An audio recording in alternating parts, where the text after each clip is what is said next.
All right. For today's video, there's gonna be a bunch tonight.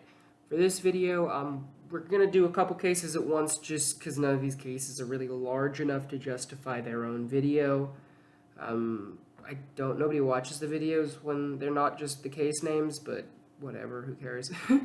um, so, Today we're going to be talking about jurisdiction through the internet. So basically, for those of you who are at GW, this is your civil procedure stuff should be this last week. So we're asking the same question as always, jurisdiction. Right? So quick overview. General versus specific jurisdiction. General jurisdiction. This court has complete authority over you. Any case that is legislated against you, they can, or not legislated, brought against you. Legislated? I'm tired. It is 11:30. Any case that is brought against you, they have some jurisdiction over. They have jurisdiction over you, right? Specific jurisdiction is they have jurisdiction over the matter at hand. So this case that we're going to start with here is going to be Inset Systems versus Instruction Set. A lot of these are going to have dumb names because before the .com bubble, there were a lot of really stupid internet companies. So everybody can say thank you to the internet bubble for removing some of the just dumbest names. They're back though. There's a place like in downtown Austin with like this great location called Silicon Labs, which is the least specific name that any tech company could possibly have. So, yeah, drive by all the time. Inset Systems versus Instruction Set. Internet advertising counts as business solicitation. That's really all you need to know. That's all it tells you. What does that mean? Well, if you're soliciting business, then you're availing yourself of the rights and duties of the state, meaning you will be subject to the jurisdiction of the state in the matter at hand. And in reality, all matters.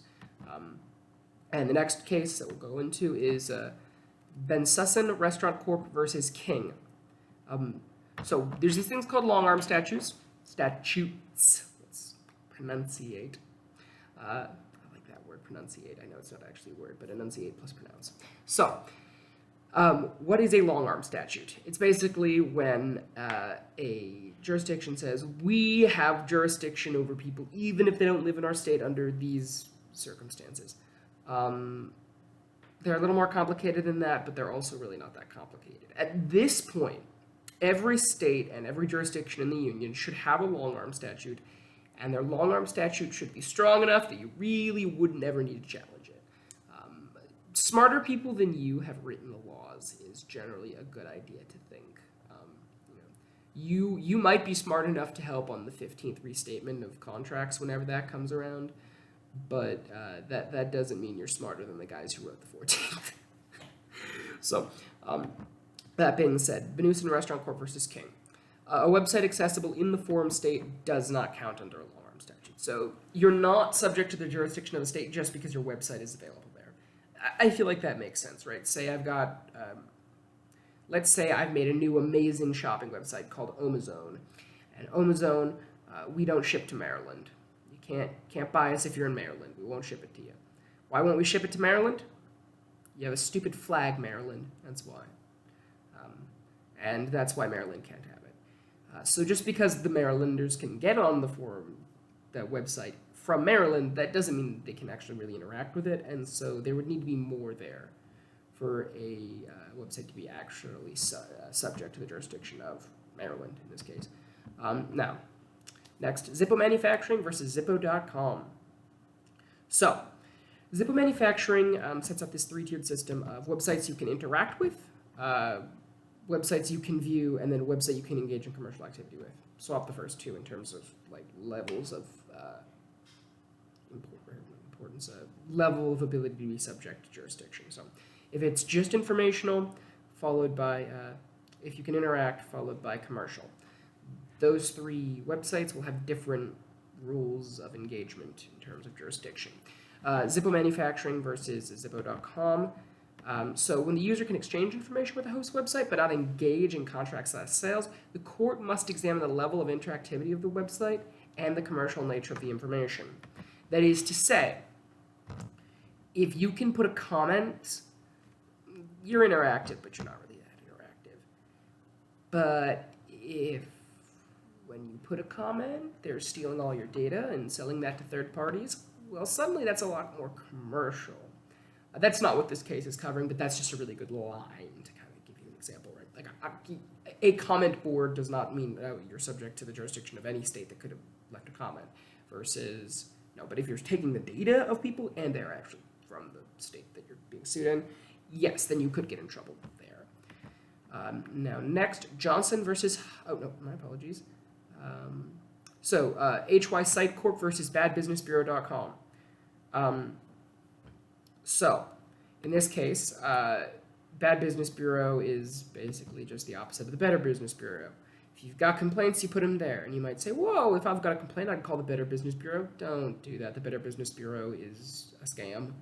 They get paid to bury your complaints. So don't complain because you're just giving the Better Business Bureau money.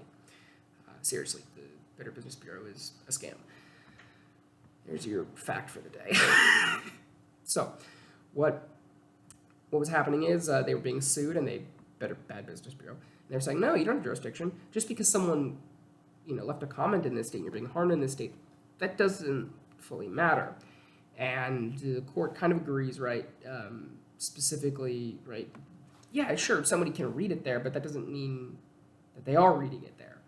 The other argument, the more important argument in this case, they're trying to make the people suing them, HY Site Corps, they're suing and they're claiming, hey, well, there's ad space on that website, and I could have bought that ad space in, I think it was New Hampshire or something they're suing them in. So that should count. And they were saying, no.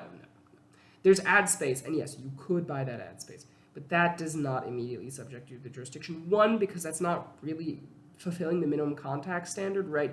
If you can harken back to Burger King, that standard was met in Burger King, but tenuously. And Burger King was a lot better example of something that had minimum contacts, right? Continuing relationships, continuing use is very important. Maintaining minimum contacts is much more than saying has had minimum contacts. Very different ideas, right? If you're maintaining minimum contacts versus, well, we've had on and off contacts, it's very different under the law of jurisdiction. So yeah, just because someone could have made a commercial action from the forum state, that does not automatically get the forum state purview. This, you'll see stuff like this, like in, I think, even Brown Machine, right? Brown Machine is contracts. Let me pull up a different case really quick that I think is a good example.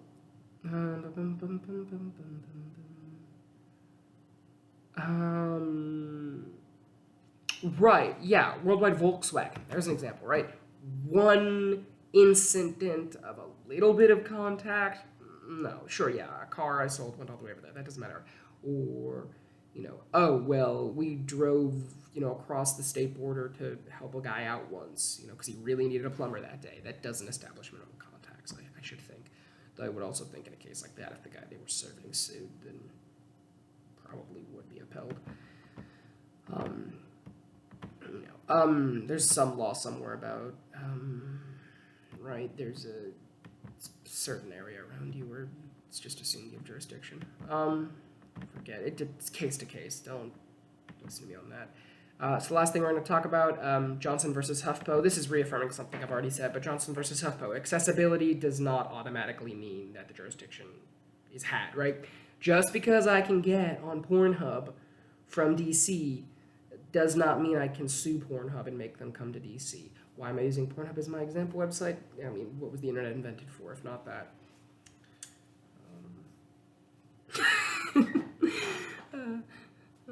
Hopefully this one doesn't get me in trouble with YouTube. So, just because you can access a website does not automatically mean that the forums, the state that you're in, has jurisdiction over them, right?